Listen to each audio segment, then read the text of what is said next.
Hey there, Kristen. How's it going? My name is Courtney, and here I'm going to walk you through a strategies to help you guys get pet owners to find you online. And the reason I'm doing this is because I know veterinarians are often busy running their clinic or their hospital, have to worry about their digital front door. And as a former vet technician, I know just how busy veterinarians they can get. They just don't have the time. So I wanted to help out any way that I can. So if you like this video and want to learn more, I'd love to chat. If not, no worries. I'm just happy to help out. So let's jump right on in. So first thing I like to cover is content. And with content, Google likes to first for there to be enough content on a website, Google and classifies.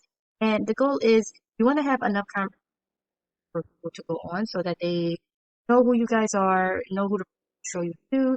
And just to give you an idea, um, next, just to give you an idea, everything that you see highlighted, this is what Google looks at when they come to scan a site. So any icons, images, logos, this is what Google looks at when they come to scan. And if you do not have we want to make sure that the proper content is embedded into things. And content, aka keywords, are embedded. And the thing is, you want to make sure with keywords because if words are placed and they're not placed at all, you can miss out on a lot of pet owners because of how they find you. And just to give you guys an idea, you guys are sitting at 501 words at the moment.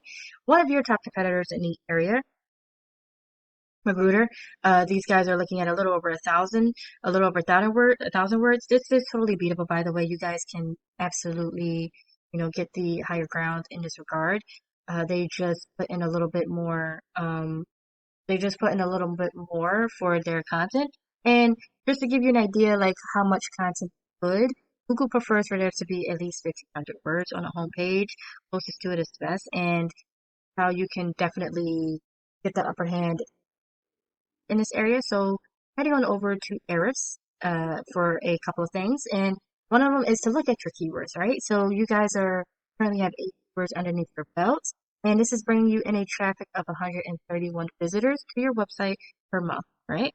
So scrolling on down, we're just going to take a glance at what some of your keywords are. And here are what some of your keywords are. And just to give you like an idea, a little tip on keywords. So keywords, you don't just want any keyword on your website. You want keywords that are intentional. You want keywords that will basically signify, hey, this person is looking for, looking to get these services, right? And keywords with your business name are fine. They're good for branding purposes and everything. It's not ideal to heavily rely on them all of the time or most of the time though, because not everybody knows your business name.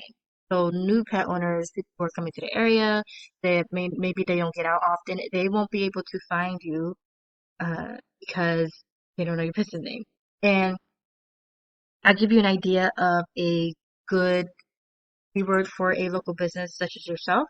So going to take a look at your competitor. These guys are same guys. They are currently have 14 keywords underneath their belt, and they're bringing in a traffic of 159 visitors to their website. And just everything I'm showing you, by the way, you guys can get the upper hand by text that I'm showing you, so you can do not feel like you can't catch up to them because you totally can.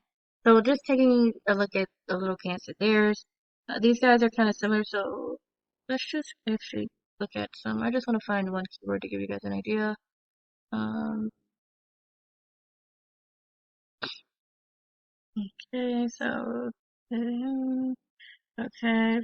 this is a perfect example, right? So a good example of a keyword is basically a service that you do, dog groomer, and location, right? So this is kind of the gist of what you want because these are actually what people are searching up, right? So this is how this works. And now what I want to do is I do want to do another example just to give you an idea because some people are better with showing, right? So what do I mean by this, right? So someone comes and search up, animal clinic, Yorktown, VA, and this is what will pop up for them, right? So we're just going to go into the second thing I want to cover. And this right here is called the map thing, right? Where, this is getting into the second thing I want to talk about. This is your map listing. This is where to your left, you'll see your business name, address, and phone number. These are where businesses Google thinks that are relevant to the area We put them up there, and the goal is you want to be in the top 3 results because this is where people click. The higher you are, the more clicks you get. And in order to get up here, you want to have what are known as citations, right?